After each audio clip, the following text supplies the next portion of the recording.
السلام عليكم ورحمة الله وبركاته. أعوذ بالله من الشيطان الرجيم. بسم الله الرحمن الرحيم. ആദരണീയരായ ശ്രോതാക്കളെ, നമ്മുടെ ഇന്നത്തെ പാഠവും കൂടി പാദരക്ഷയില്ലാതെ ചെരുപ്പില്ലാതെ 10, 15, 20 മിനിറ്റ് നടക്കുന്നതിനെ പറ്റിയാണ്. അതിൻ്റെ ആരോഗ്യപരമായ ഫലങ്ങളെപ്പറ്റി ഞാൻ പറഞ്ഞു. അത് ദൈനംദിനം ദിവസങ്ങളോളം പറഞ്ഞാലും തീരാത്തത്ര ഫായിദകൾ, ആരോഗ്യപരമായ ഫലങ്ങൾ അതിനുണ്ട്. ഗവേഷകരുടെ കൂട്ടത്തിൽ ഖുർആൻ ആൻഡ് മോഡേൺ സയൻസിൻ്റെ ഏറ്റവും വലിയ ഗവേഷകരിൽ ഒരാളായ അബ്ദുദ്ദായിം അൽ കഹീൽ, അദ്ദേഹം ഇതിൻ്റെ ഫായിദകളെപ്പറ്റി നന്നായി പറഞ്ഞിട്ടുണ്ട്. അദ്ദേഹം ഏകദേശം 2000-ഓളം ചെറുതും വലുതുമായ ലേഖനങ്ങളും കുറിപ്പുകളും എഴുതിയിട്ടുണ്ട്. ആ കൂട്ടത്തിൽ അദ്ദേഹം പറയുന്നു, ഫീ ബഹ്സിൻ ഇൽമിയ്യിൻ ഹദീസിൻ തുബയ്യിനു അന്ന മുഅല്ലമല്ലദീന യുആനൂന മിൻ ആലാമിൽ ഖദമൈനി അന്ന സബബ ദാലിക ലബ്സുൽ ഹിസാഇ ദായിമൻ വ അന്ന ഇലാജഹു അൽ മശ്യു ഹാഫിയൻ ലിമുദ്ദത്തി റുബുഅ സാഅ ലികുല്ലി യൗം എന്ന് അദ്ദേഹം പറഞ്ഞിട്ടുണ്ട്.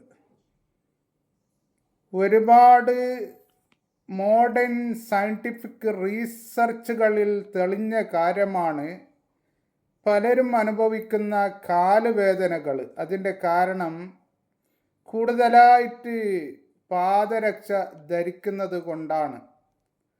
ദൈനംദിനം കൂടുതൽ സമയം അങ്ങനെ ധരിക്കുന്നു, അത് ചിലപ്പോൾ അത്യാവശ്യമായി വരുന്നു.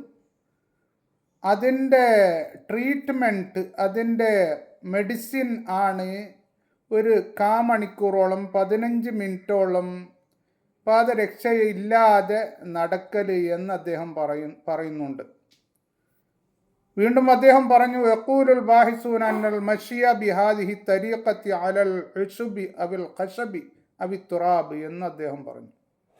അതായത് പുല്ലുകളിലോ മരക്കഷ്ണത്തിലോ അല്ലെങ്കിൽ മണ്ണിൽ നടക്കുന്നതിന് ഒരുപാട് വേറെയും പ്രത്യേകതകളുണ്ട്. ഇത്തരം സാധനങ്ങളിൽ നടക്കുന്നതിനും നമുക്ക് പാദരക്ഷയില്ലാതെ ചെരുപ്പില്ലാതെ നടക്കുന്നതിന് ഒരുപാട് ബെനിഫിറ്റ്സുകൾ ഉണ്ട് എന്ന് അദ്ദേഹം പറയുന്നു. പിന്നീട് ചൈനയിൽ വളരെ പ്രസിദ്ധമായ 5000 കൊല്ലം മുമ്പ് തന്നെ ഉള്ള ഒരു തെറാപ്പിയാണ് റെഫ്ലെക്സോ തെറാപ്പി, റെഫ്ലെക്സോളജി എന്നും പറയുന്നുണ്ട്.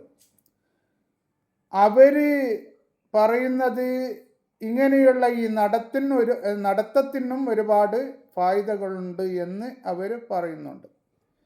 ഈ റെഫ്ലെക്സോ തെറാപ്പി എന്ന് പറയുന്നത് നമ്മുടെ കൈ, കാല്, കാതിൻ്റെ ചില പോയിന്റ്സുകൾ അമർത്തിക്കൊണ്ടുള്ള ഒരു പ്രത്യേക ചികിത്സാ രീതിയാണ്.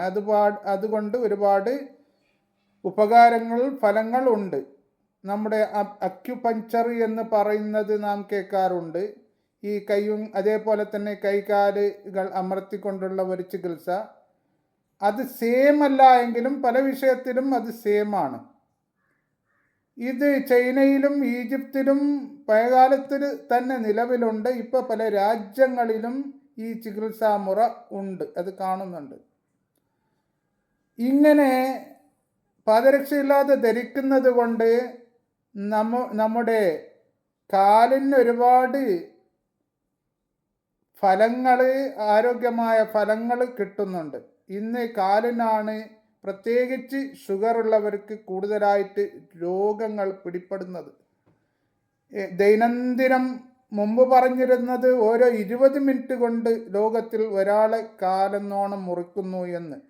ഇപ്പോൾ അതിലും വേഗമായി മുറിക്കപ്പെടുന്നു എന്ന് പറയുന്നു. അള്ളാഹു നമ്മെല്ലാവരെയും കാത്തുരക്ഷിക്കട്ടെ. അപ്പോൾ ഇങ്ങനെയുള്ള പല ജാതി ബുദ്ധിമുട്ടുകൾക്കും ഇങ്ങനെ നടക്കുന്നത് വളരെ ഉപകാരപ്രദമാണ്. ഇതേ അബ്ദുദ്ദാഇം അൽ കഹീൽ പറയുന്നു, ഫി തഖ്രീരിൻ ബസ്സത്ഹു വക്കാലത്തുൽ അംബാഇൽ അൽമാനിയ തുബയ്യിനു അന്നൽ മശ്യ ബിദൂനി ഇദാഇൻ യുആലിജു ആലാമൽ ഖദമൈനി ബൽ ഹുവ ആദത്തുൻ ളറൂരിയ്യ ലിൽ ഹുഫാദി അലാ സലാമത്തിൽ ഖദമൈൻ എന്ന് അദ്ദേഹം പറയുന്നു.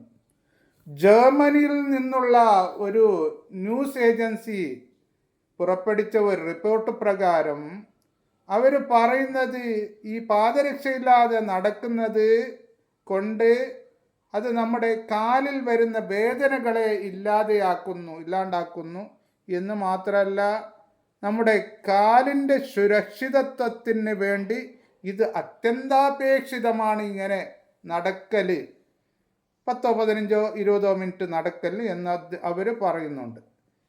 ഇങ്ങനെ കണ്ടിന്യൂസ്ലി നിരന്തരം നാം ഷൂവോ ചെരുപ്പോ ധരിക്കുന്നത് കൊണ്ട് നമ്മുടെ കാലിൻ്റെ രക്തയോട്ടങ്ങൾ ചിലപ്പോൾ കുറഞ്ഞേക്കും.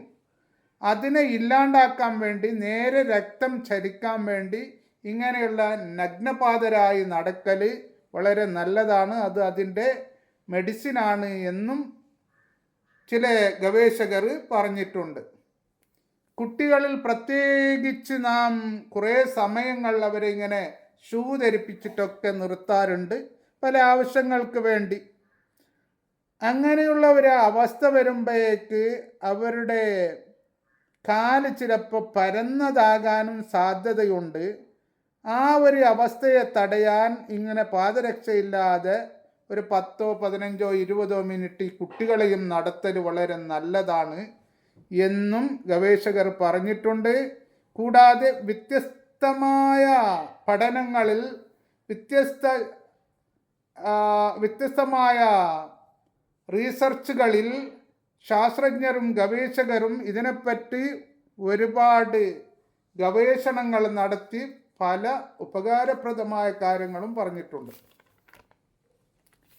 ഈ ഗവേഷകരിൽ ഒരു ഉന്നതനായ ഗവേഷകൻ ഡോക്ടർ ഐസക് ഇല്യാസ്, അദ്ദേഹം വലിയ ഗവേഷകനും വലിയ ഡോക്ടറും അതുപോലെ തന്നെ വലിയ ഒരു രചയിതാവും ഒരുപാട് ബുക്കുകൾ എഴുതിയ ഒരു വ്യക്തിത്വവുമാണ്.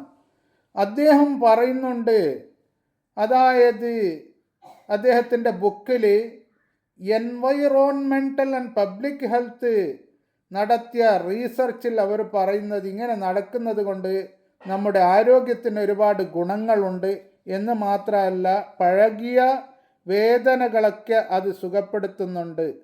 അദ്ദേഹം പറയുന്നു, വേറെ ഒരു റീസർച്ചിൽ പറയുന്നത് നമ്മുടെ ബ്രെയിനിൻ്റെ ഇലക്ട്രിക്കൽ ആക്ടിവിറ്റി ഇത് മുഖേന അത് ചേഞ്ച് ആവുകയും അത് മുഖേന നമുക്ക് ഒരുപാട് ഫലങ്ങൾ ലഭിക്കുകയും ചെയ്യുന്നുണ്ട്, ശക്തികൾ ലഭിക്കുകയും ചെയ്യുന്നുണ്ട്, എന്നിട്ട് നമ്മുടെ ബ്രെയിൻ നന്നായിട്ട് വർക്ക് ചെയ്യാൻ പറ്റുന്നുണ്ട് എന്ന് അവർ പറയുന്നു. കൂടാതെ ചില ഗവേഷകർ പറഞ്ഞു, അത് നമ്മുടെ ചർമ്മത്തിനും സ്കിന്നിനും ഹാർട്ടിനും വളരെ നല്ലതാണ് ഇങ്ങനെയുള്ള നടത്തം. അവർ പറയുന്നത്, ചില ശാസ്ത്രജ്ഞന്മാർ ഇതുവരെ പറഞ്ഞു അത് ക്യാൻസറിൻ്റെ രോഗങ്ങളെ വരെ കുറക്കാനും കൂടി നല്ലതാണ്, അത്രയും അപകടകരമായ രോഗങ്ങളെ പോലും കുറക്കാൻ വളരെ നല്ലതാണ് എന്നും പറഞ്ഞിട്ടുണ്ട്. ഇങ്ങനെ നടക്കുന്നത് കൊണ്ട് നമ്മുടെ ബ്രെയിനിൽ എൻഡോക്രിൻ എന്ന് പറയുന്ന ഒരു പ്രത്യേക ഹോർമോൺ അവിടെ റിലീസ് ചെയ്യുകയും അത് മുഖേന നമുക്ക് ഒരുപാട് ബെനിഫിറ്റ്സുകൾ കിട്ടുകയും ചെയ്യുന്നുണ്ട് എന്ന് അവർ പറയുന്നു. ഇങ്ങനെ പല ഗവേഷകരും പല ശാസ്ത്രജ്ഞരും ഇതിനെപ്പറ്റി ഒരുപാട് റീസർച്ചുകൾ നടത്തി അതിൻ്റെ ബെനിഫിറ്റ്സുകളെപ്പറ്റി നമ്മോട് പറഞ്ഞിട്ടുണ്ട്. ഒരു റീസർച്ച് എന്ന് പറയുന്നത് എളുപ്പമുള്ള കാര്യമൊന്നുമല്ല. ചിലപ്പോൾ 2 വർഷം, 3 വർഷം, 5 വർഷം, 10, 12, 17, 20, 25, 30 വർഷം വരെ എടുക്കുന്നുണ്ട് ഒരു റീസർച്ച്, ഒരു പഠനം പൂർത്തിയാക്കാൻ വേണ്ടി. അത്രമാത്രം ശാസ്ത്രജ്ഞർ ഗവേഷകർ കഷ്ടപ്പെട്ട് ചെയ്യുന്ന ഒരു കാര്യമാണ് ഈ റീസർച്ച് എന്നുള്ളത്. അതെപ്പോഴും അത് ബഹുമാനം അർഹിക്കുന്നതാണ്. ഒരു ശാസ്ത്രജ്ഞൻ ഉറുമ്പിനെപ്പറ്റി കാട്ടിലിരുന്ന് 60 വർഷത്തോളം റിസർച്ച് ചെയ്തിട്ട് ഒരു ബുക്ക് എഴുതിയിട്ടുണ്ട്. ഇങ്ങനെ നീണ്ട കാലങ്ങൾ അവരുടെ ജീവിതത്തിൽ ഒരുപാട് പ്രയത്നിച്ച് ചെയ്യുന്ന കാര്യങ്ങളാണ് റിസർച്ച് എന്നുള്ളത്. അതുകൊണ്ട് നമുക്ക് അവരുടെ ജീവിതം അവർ ഒരുപാട് കഷ്ടപ്പെട്ട് നമുക്ക് ഇവിടെ നന്നായി ജീവിക്കാൻ വേണ്ടിയിട്ട് പല ത്യാഗങ്ങളും ചെയ്യുന്നതാണ്. അപ്പോൾ നാം അതിനൊന്ന് കേട്ട് പഠിക്കുകയെങ്കിലും വേണം, അതിനൊന്ന് കേൾക്കുകയെങ്കിലും വേണം. എന്നിട്ട് അവർ പറഞ്ഞ കാര്യങ്ങൾ ഉൾക്കൊള്ളുകയെങ്കിലും നാം ചെയ്യണം. വാഖിറു ദഅ്വാനാ അൽഹംദുലില്ലാഹി റബ്ബിൽ ആലമീൻ. അസ്സലാമു അലൈക്കും വറഹ്മത്തുള്ളാഹി വബറകാതുഹു.